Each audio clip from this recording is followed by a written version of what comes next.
কোনো ব্যক্তি যদি কোনো ব্যক্তির বদনাম করে, শেকায়েত করে, দুর্নাম করে, তাহলে যদি কোনো মানুষ ভুলবশতে জেনা করে নাই, আল্লাহ বলছে আমার ইচ্ছা হলে আমি ক্ষমা করে দেবো। লোকটা যদি খুব কানাকাটা করে, তোবা করে, তাওবা তার নাসুহার মতন তোবা করে আমি ক্ষমা করে দেবো। কিন্তু যদি কারোর শেকায়েত করে, দুর্নাম করে, বদনাম করে, মানুষের বদনাম রটিয়ে বেড়ায়, ওই মানুষটাকে জিন্দেগিতে ক্ষমা করা হবে না। বান্দার হক বান্দার কাছে ক্ষমা নিতে হবে, আল্লাহর হক আল্লাহ ক্ষমা করবে।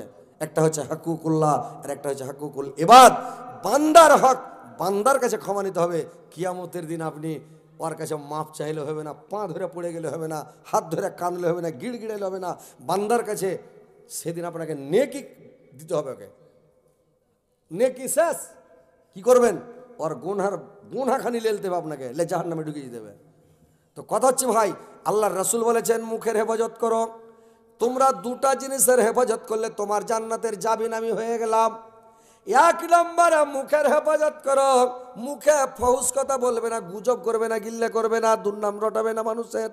আর দুই নাম্বার হলো লজ্জা স্থানের হেফাজত করবে, জেনাতে লিপ্ত হবে না। জেনা থেকে বেঁচে থাকো আর মুখে গিবত থেকে বেঁচে থাকো, তোমার জান্নাতের জামিন আমি হয়ে গেলাম। তোমাকে জান্নাতে কি করে নিয়ে যেতে আমি দেখে নেবো। তো ভাই এই দুটা জিনিস মারাত্মক জিনিস। মুখটাকে কন্ট্রোল করেন, ঘরে বসে থাকেন, আল্লাহকে স্মরণ করেন, পাপগুলো স্মরণ করেন, কাঁদেন ঘরে বসে বসে, বাড়ির বাইরে যায়েন না, লোকের সাথে গল্প গুজব করবেন না, গিল্লা বদনাম করবেন না। আপনি বাড়িতে বসে থাকেন আর মসজিদে যান, গিড়গিড়ান, কাঁদেন, দোয়া করেন, তাসবিহ পড়েন, জিকির করেন। দুনিয়াতে যা আখেরাতের খ্যাতি হলো পৃথিবী, যা কামাবেন কামিয়ালেন, যা নেকি করবেন করালেন, নিয়ে কি তো বয়ে গেছে রে ভাই। নেকি বোঝা যাচ্ছে, আপনারা নেকি কামাইতে পারছেন না, বুঝতে পারছেন কিরকম? আল্লাহর নবী বললেন যখন তোমরা বিছানাতে শোয়ার সময় যাবে, ভালো করে শুনলেন মা বোনেরা, ছোট ছোট দোয়া, ছোট ছোট সূরা, অনেক বড় বড় নেকি, অনেক বিশাল বিশাল নেকি পাবেন। কথাগুলো ভালো করে মনে রাখবেন। আল্লাহর নবী বললেন যখন তোমরা রাত্রিবেলা বিছানাতে যাবে, তোমরা এই দোয়াটা যদি 3 বার পড়ে নিতে পারো, এই দোয়াটা 3 বার পড়ে নিলেন, আল্লাহর পক্ষ থেকে 3 জন, মানে আল্লাহর পক্ষ থেকে একটা ফেরেশতা আসবে রে ভাই, আপনার বডিগার্ড হিসাবে, চৌকিদার হিসাবে, পহরাদার হিসাবে। ফজর পর্যন্ত সারা রাত ফেরেশতাটা সিধারে দাঁড়িয়ে থাকবে, আপনার কোনো অসুবিধা হবে না। লাঠি নিয়ে একদম রুলার হাতে করে দাঁড়িয়ে আছে, সারা রাত আপনার সিধানে দাঁড়িয়ে থাকবে। আপনার বাড়িতে কোনো সাপ ঢুকবে না, বিচ্ছু ঢুকবে না, চোর ডাকাত লুচ্চা লাফান্দর ভূত পেরত কোন জিনিস তোমার বাড়িতে ঢুকবে না। ওই ফেরেশতা পাহারা দিবে। দোয়াটা পাড়ায় লোকের জানা আছে কিন্তু পড়ছেন না। বিছানায় যখন গেলেন নবীর সুন্নাত তরিকা মানলেন না। নবীর সুন্নাত না মানার কারণে মানুষের এই দশা, বুঝতে পারছেন? যে কোনো কাজ করবেন, পেশাব করবেন নবীর সুন্নাত তরিকা মোতাবেক, পায়খানা করবেন নবীর সুন্নাত তরিকা মোতাবেক, খেতে বসবেন নবীর সুন্নাত তরিকা মোতাবেক, পানি খেতে গেলে নবীর সুন্নাত তরিকা মোতাবেক পানি খেতে হবে। কোনো খাবার খাবেন সুন্নাত তরিকা মোতাবেক খান, যেটা করবেন নবীর সুন্নাত তরিকা মোতাবেক চলে, তাহলে তো কাজ হবে। আর গায়ের মুসলিমের মতন বেধর্মের মতন যদি চলেন, কাজ হবে? পানি খেতে বসলেন, বোতল ধরনের গাট গাট করে কাঁকড়ার গাড় হাতে ঢেলে চলেছেন, ডাক ডাক ডাক ডাক ডাক ডাক করে 1 বোতল পানি খেললেন, এটা সুন্নাত হলো? হ্যাঁ, তারপরে দাঁড়িয়ে পানি খেয়েছেন। কত কে কয়েছেন দাঁড়িয়ে পানি খাইছি, তো গরম পানি খাইনি, দাঁড়িয়ে বাহির করবো, খাড়িয়ে পেশা করতে শুরু করে দিল। কহেন পেশাব দাঁড়িয়ে করা যায়, বৈশা করা নবীর সুন্নাত, দাঁড়িয়ে করাটা ওয়াজিব, করা যাবে, গুনাহ হবে না। কিন্তু কোথায়?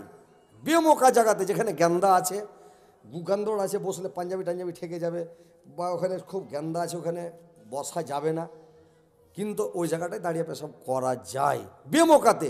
কিন্তু মানুষ সুন্নাতি মানে না, কি দিয়ে কাজ হবে? সুন্নাতের দিকে ধ্যান দেন। সুন্নাত তারিকা মোতাবেক যখন বিছানে যাবেন, পুরুষ লোক তহমন দিয়ে একটু বিছানখানকে একটু ঝেড়ে দেন, ডাহিন পাটা বিছানা আগে উঠান, যা তারে ধরে নিলে বিছানেন করে ধরে নেবে নাকি ফের বিছানকে, মানে বিছানটাকে একটু তহমন দিয়ে ঝেড়ে দেন। মা বোনেরা যখন বিছানে যাবে ওরা আঁচল দিয়ে বিছানটাকে একটু ঝেড়ে দেবে, তারপরে ডান পা রাখবেন। উজু অবস্থায় যদি ঘুমাইতে যান তাহলে আলহামদুলিল্লাহ আরও ভালো। এইবারে বিছানে যাওয়ার পরে আপনাকে সুন্নাত তরিকা মোতাবেক ঘুমাইতে হবে। কীরকম? মানে শুতে হবে ডান কাঁধে, এই হাতটাকে নিচে দেন, এই হাতটাকে এখানে দেন, দেখ ডানভাবে পা আপনার যেদিকে হোক, পশ্চিম হোক, পূর্বে হোক, দক্ষিণ হোক, উত্তরে হোক, কোনো ব্যাপার নাই সুতার সময়।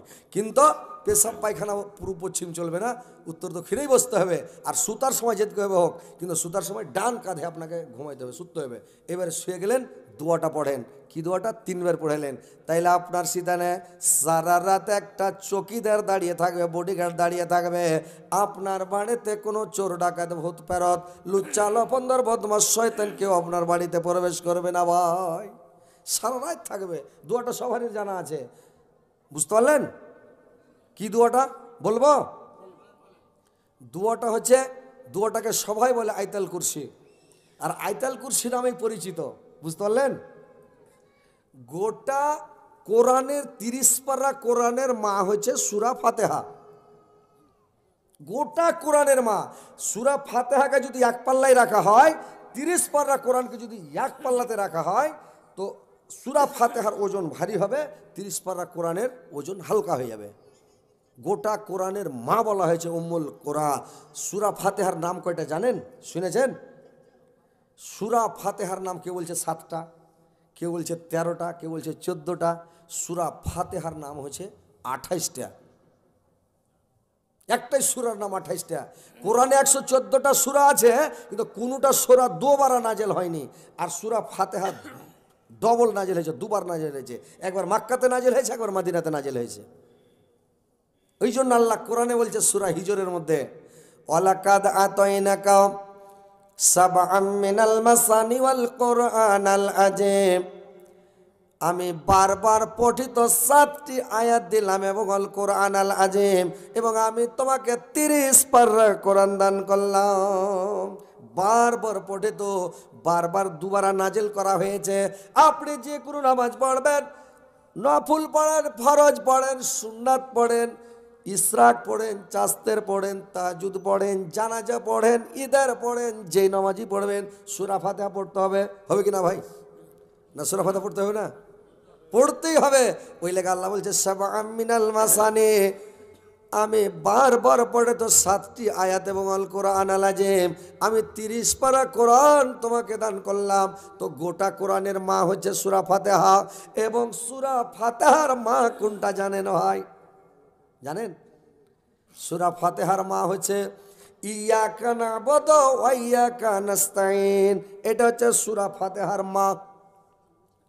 আল্লাহর 99টা নাম আছে, তার মধ্যে হলো 4টা নাম হচ্ছে মানে হেড, মালিক, সরদার।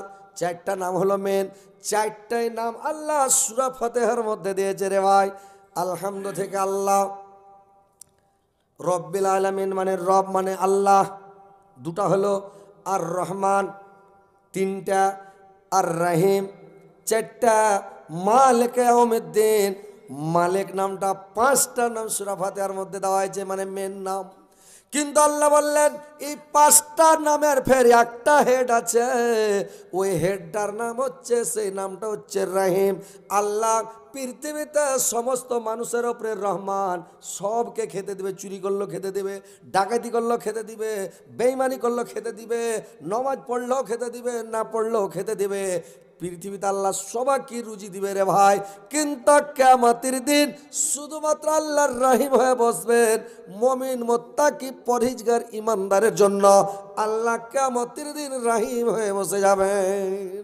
বুঝতে পারছেন তো? রহিম নামটা সমস্ত নামের হেড। সূরা বাকারার হেড হলো, সূরা বাকারার হেড হলো আয়াতুল কুরসি। আর আয়াতুল কুরসির ফের হেড আছে জানেন? আয়াতুল কুরসির হেড হলো ওয়াল হাইয়ুল কাইয়ুম। আয়াতুল কুরসির হেড হলো ওয়াল হাইয়ুল কাইয়ুম। এটা হচ্ছে আয়াতুল কুরসির হেড রে ভাই। মেন হলো, ওর মা হলো, হেড হলো মানে হাইয়ুল কাইয়ুম। তো প্রত্যেক জিনিসের জান্নাতের মা আছে, জাহান্নামের মা আছে, আসমানের মা, জমিনের মা। যদি বলি সূরা ফাতিহার কথা বললে গোটা রাত শেষ হয়ে যাবে, কিন্তু তার তার মানে গুণ বর্ণনা করা যাবে না, মানে এত আল্লাহ লম্বা চওড়া মানে হাদিস বর্ণনা করেছেন। ভাইরে আমার কথা হচ্ছে, কথাগুলো ধ্যান দিয়ে শুনেন যে আয়াতুল কুরসিটা আপনারা রাত্রে, মা বোনেরা ভাইরা আমার বাপজিরা, রাত্রে বিছানায় শোয়ার সময় মানে 3 বার পড়ে নেবেন। আল্লাহর রাসূল বললেন আর 3 বার যদি এই দোয়াটা পড়ে নাও, তোমার যত জিন্দগিতে গুনাহ আছে, সারা জীবন যত গুনাহ করেছো, পাপ করেছো, অন্যায় করেছো, সমস্ত গুনাহগুলো ঝরে মুছে সাফ হয়ে যাবে, একটাও গুনাহ আপনার কাছে থাকবে না। যেরকম একটা গাছ শুকিয়ে গেলে বাড়ি মারলে সব পাত ঝরে পড়ে যায়, ওরকম দোয়াটা 3 বার পড়লে সমস্ত গুনাহগুলো ধুয়ে পড়ে যাবে, একটাও গুনাহ আপনার আমল নামাতে থাকবে না রে ভাই, একটাও গুনাহ থাকবে না, ধুয়ে মুছে সাফ হয়ে যাবে। কিন্তু দোয়াটা পড়তে হবে। দোয়াটা পড়বেন না আপনারা, কি দিয়ে গুনাহ শেষ করবেন, কি দিয়ে নেকি পাবেন? তো দোয়াটা হচ্ছে যে 3 বার পড়তে হবে।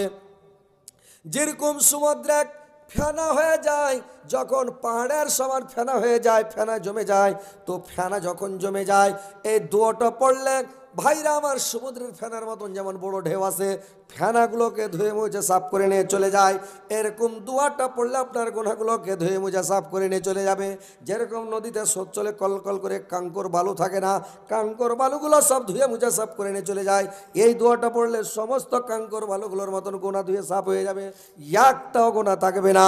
আল্লাহ রাসূলরা বললেন লোকটা যদি দিনের মধ্যে মারা যায়, লোকটা খাস জান্নাতে, রাত্রের মধ্যে যদি লোকটা মারা যায়, লোকটা শহীদের দরজা পাবে।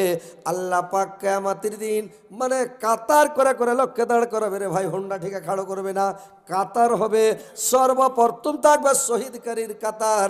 তো শহীদকারীর কাতারে শহীদকারীদেরকে গোসল করা হয় না, শহীদকারীকে রক্ত শুদ্ধায় মাটি দেওয়া হয়, রক্তে রক্তাক্ত হয়ে থাকে, কেটে ফেটে থাকে, ওই অবস্থাতে মাটি দেওয়া হয়, গোসল করা হয় না, রক্ত ধুয়ে ফেলা হয় না।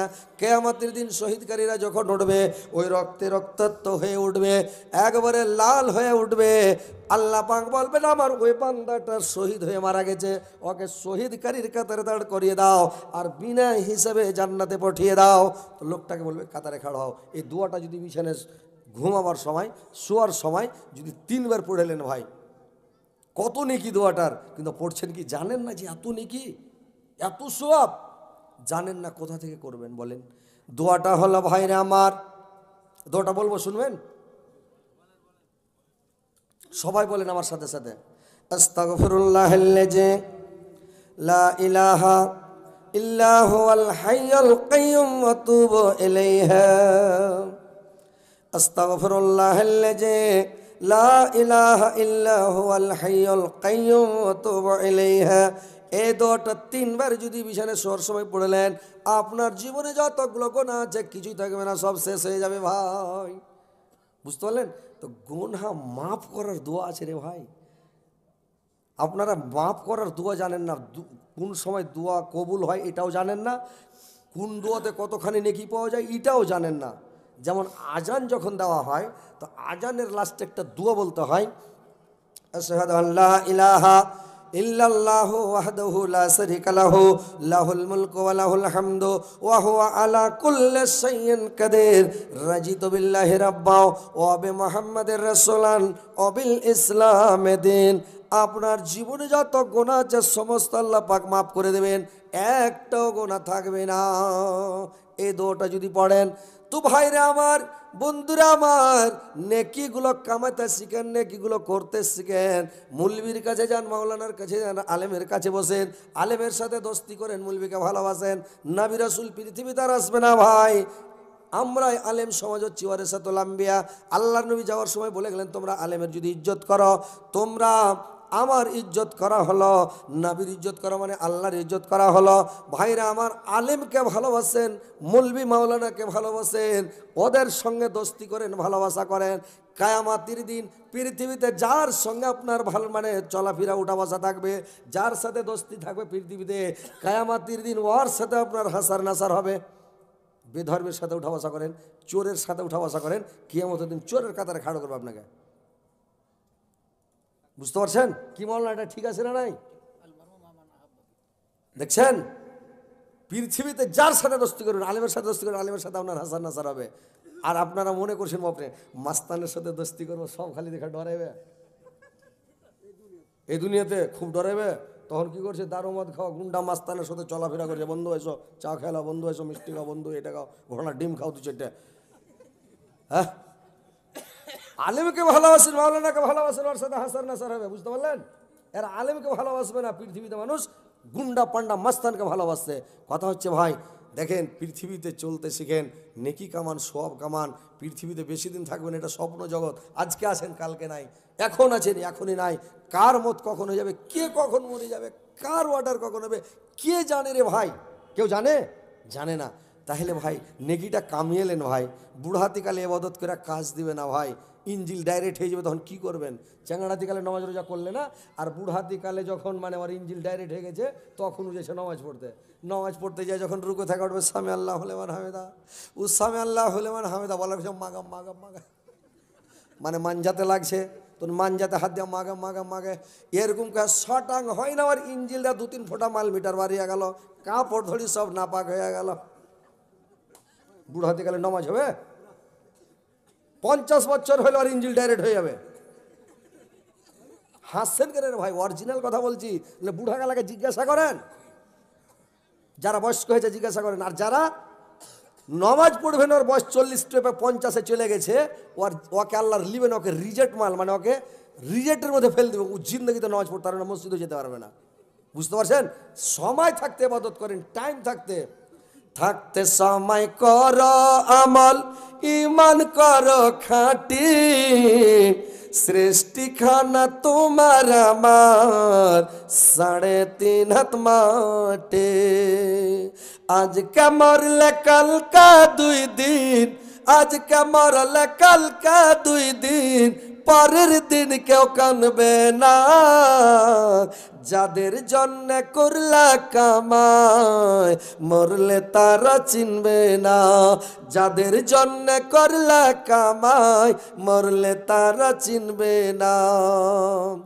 এত কষ্ট করে তুমি করছো সাদের বাড়ি, সে বাড়িতে ঠাঁই হবে না, যেতে হবে ছাড়ি। সে বাড়িতে ঠাঁই হবে না, যেতে হবে ছাড়ি। মহামায়ার কালে তুমি রবের বিধান ভুইল না, পাপ পূর্ণের হিসাব নিবে একদিন মালিক রাব্বানা। থাকতে সময় করো আমল, ইমান করো খাঁটি, সৃষ্টিখানা তোমার আমার 3.5 হাত মাটি। সৃষ্টিখানা তোমার আমার 3.5 হাত মাটি। তো ভাই থাকতে সময় কাজ করেন, টাইম থাকতে কাজ করেন। বয়স আপনার গাছে ধরছে না। আপনার একটা হিসাব দিচ্ছি, আপনারাকে অজ শোনা ভালো লাগছে না? মাজমুন চেঞ্জ করে অন্য অজ করবো ভাই, বলেন তো ভালো লাগছে না লাগে না? ভালো লাগছে? মানুষের বয়স, উম্মাতে মোহাম্মদীর আয়ু হলো 60 বছর। কত বছর? 60 বছর। এটা হিসাব করবেন, 60 বছর বয়স, আমাদের আয়ু 60 বছর। তো 60 বছর পৃথিবীতে মানুষ বাঁচবে উম্মাতে মোহাম্মদী। আর দিনে রাতে 24 ঘন্টা নাকি? তো 3-8 24, জোরে কথা বলবেন, 3-8 24। মানুষ ঘুম কতক্ষণ পাড়ে ভাই? 8 ঘন্টা ঘুম পাড়ে। তো 8 ঘন্টা ঘুম পাড়ে মানে শুয়ে থাকা 8 ঘন্টা। সেও ঘুম 4 ঘন্টা পাড়ুক, 2 ঘন্টা পাড়ুক, মোবাইল দেখুক আর টাইম কাটাই, কিন্তু শুয়ে থাকা 8 ঘন্টা। একটা লোক 8 ঘন্টা শুয়ে থাকে, তাহলে 8 ঘন্টা শুয়ে থাকলো, আর 3-8 24 মানে 1 ভাগ শুয়ে থাকলো, 2 ভাগ বাঁচলো নাকি? একটা লোকের বাঁচপানিতে 10 বছর না হলে আর হুঁশ হয় না। মানুষের আগা দিকে খাড়িয়ে পেশা করতে শুরু করে, যে পর করছে কিনা দেবো কি 10 বছর আর হুঁশ হয় না, মানে পাগলা চাংড়া। দরকার হলে মানুষের আগে দেবে 1.5 ফুটের মতন পেন খুলে দিবে। 10 বছরের বয়স মানে বুদ্ধি হয় না, খুলে দেবে পেন। তাহলে 10 বছরের পাগলামিতে কেটে গেল। 60 বছর বয়স, কিন্তু 10 বছর পাগলামিতে কেটে গেল। তারপর আর হুঁশ হলো, আর দেখাবে না, কাহাকুকে দেখাবে না পেন খুলেও। তারপরে বাঁচলো 50। বুড়াতি কালে ওর 10 বছর হুঁশ থাকবে না, পাগলা। তার মানে ও কয়বার রুকু গেছে, কয়বার সিদ্ধে গেছে, কয়বার সোহানা রাব্বিয়াল আলা, কয়বার সোহানা রাব্বিয়াল আজিম করেছে, কয়বার কি করেছে, ওর হুঁশ নেই। 40 দিনের মধ্যে ওকে পাক পবিত্র হতে হবে, ও 3-40 চলে গেছে, ওর হুঁশই নেই। নাকি? তাহলে 10 বছর বুড়াতিকালে বাদ দিয়ে দেন, 10 বছর প্রথমে বাদ, লাস্টে 10 বছর বাদ, কয় বছর বাদ গেল? 20 বছর বাদ গেল। 60 বছরের মধ্যে 20 বছর বাদ, বাঁচলো কত? 40 বছর। আর 40 বছরের মধ্যে 20 বছর ও নিন্দ পেড়েছে, 20 বছর ও নিন্দ পেড়েছে, মানে বেহুশিতে কেটে গেছে, নিন্দে কেটে গেছে 20 বছর। তাহলে 60 বছর জিন্দগির মধ্যে ধরা পড়ছে মাত্র 20 বছর। আর আপনি 40 বছরের নামাজ ধরে কয় বছর নামাজ পড়বেন? আল্লাহকে কি জবাব দেবেন? আল্লাহকে যে জবাব দেবেন কিয়ামতের দিন, তো আপনি কি জবাব দেবেন? 20 বছর তো নিন্দ পারলেন, 20 বছর পাগলামিতে চলে গেল, 20 বছর গন্তিতে পড়ছে, আর আপনি 40 বছরে যা নামাজ ধরছেন, 35 বছরে যা নামাজ ধরছেন, কি হবে ভাই? খুব খেয়াল করেন, কালকে থেকে নামাজ ধরেন, ফজর থেকে সব তোবা করেন, আর ফজর থেকে নামাজ ধরেন, ইনশাআল্লাহ নামাজ ছাড়বো না। বলেন সবাই ইনশাআল্লাহ, বলেন, হাত উঠান দেখি, নারে তাকবীর। ওইদিকের লোকটি হাত ছাড়ে না কিনা রে ভাই? নারায়ে তাকবীর। এদিকের লোকটি কইছে আল্লাহু আকবার, এটি কইছে কিচ্ছু কয় না। ওই একটা লোক ট্রেনে চলে গেছে, তো গরুর গোশ এত খেয়েছে রে ভাই, পেটে গ্যাস হয়ে গেছে একেবারে। তো গ্যাস যে হয়ে গেছে, তো গ্যাস বেশি হলে তো গ্যাস বাড়াইবি। তো ট্রেন চলছে বন্দে ভারত, শো করে, একবার এ মনে দিছে পোঁ করে, ফের একটু করে এ মনে দিছে পোঁ করে। তো ট্রেন চলছে, একবার করে দিছে, ধুমা ছাড়ছে একবার করে। তো ওর পাঞ্জরে একটা বেধর্মী লোক বসা আছে। তো বেধর্মী লোকটা যে বসা আছে, তো আর মন খারাপ হয়ে গেছে। তার মানে পোঁ পোঁ করে না দিয়ে ভলিউমটা কমে ফুসফুস করে দাও, মানে ওই লোকটার কহ না। তো এই লোকটা বলছে, বেধর্মীটা যার পাঞ্জরে বসা আছে, ই বলছে, দাদা এটা আপনার ঠিক হচ্ছে না। তো হি কিছু কয় না, ফের আর একবার দিয়ে, হ্যাঁ, ফের তখন বলছে, যখন খুব জোরে দিয়েছে, তখন কইছে, দাদা এটা আপনার ঠিক হচ্ছে না। তখন ওই লোকটা কইছে, ঠিক হোক আর না হোক, এর থেকে জোরে আমি আর পারবো না। লোকটা লোক করেছে, ই খ্যাপা বুঝাইছে যে দাদা ঠিক হচ্ছে না, তার মানে যে তুমি ভলিউমটা কমিয়ে দাও। আর ও খ্যাপা বুঝাইছে এত পিক আপে দিছি তোর মন ভরে না, ওই লেগে বলছে দাদা ঠিক হচ্ছে না। ও যে ঠিক হোক আর না হোক, এর থেকে জোরে আর পারবো না। তখন লোকটা লোক করে থেকে গেছে।